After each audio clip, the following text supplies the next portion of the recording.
if you're looking around you and you're seeing what you think are happy marriages or real stable relationships, and you're thinking, I don't have that. What's wrong with me? Why am I in this position? Two things you might consider.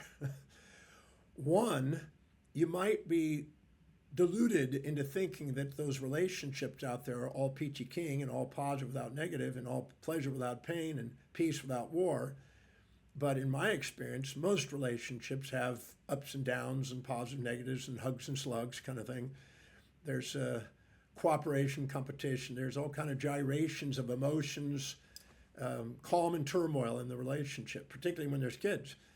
So if you have a fantasy about how they are and an unrealistic expectation about how they're living, you're not going to appreciate who you are and what you are because you're comparing it. You're not here to compare yourself to other people. You compare your own actions to what's most meaningful to you.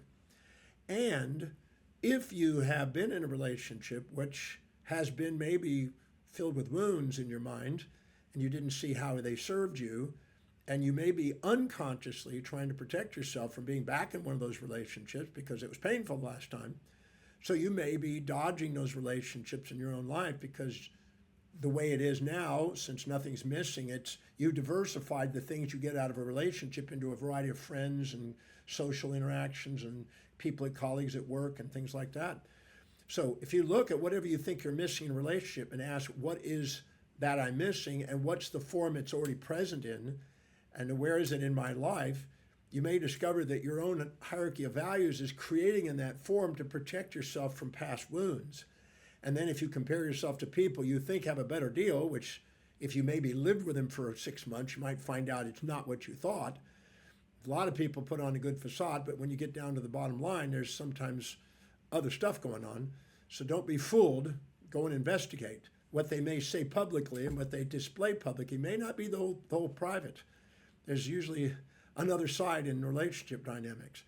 And so don't compare yourself to fantasies. Go and get to know them and really find out what's really going down and make sure. There are occasional pretty stable people, but most people have a little vicissitude and volatilities going on in their dynamic that might surprise you.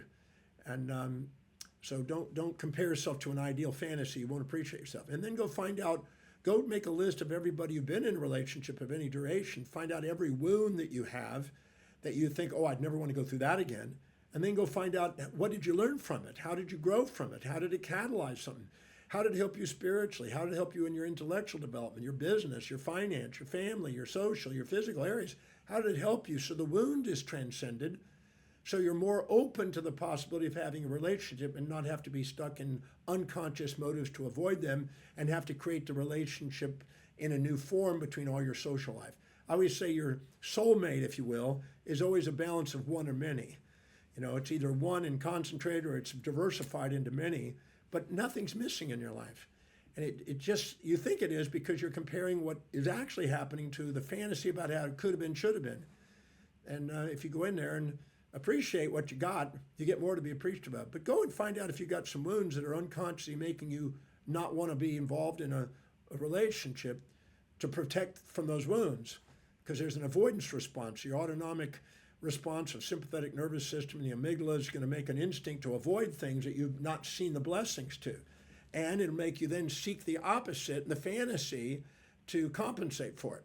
And then you'll now project that onto other people and project unconsciously the wounds onto girls or boys that you're considering dating or whatever the gender is. And you may find yourself creating this reality, but ultimately there's an unconscious motive. Nobody makes decisions unless they believe there's more advantage and disadvantage at any moment in time. So you're right where your advantages, disadvantages are guiding you to. So I hope this gives you some feedback. I wish I had more time to share with you some other ideas, but go find out whatever you think is missing, how it's not. Find out what your wounds are and stop comparing yourself to other people. They may surprise you if you find out their real life. It may not be what you thought.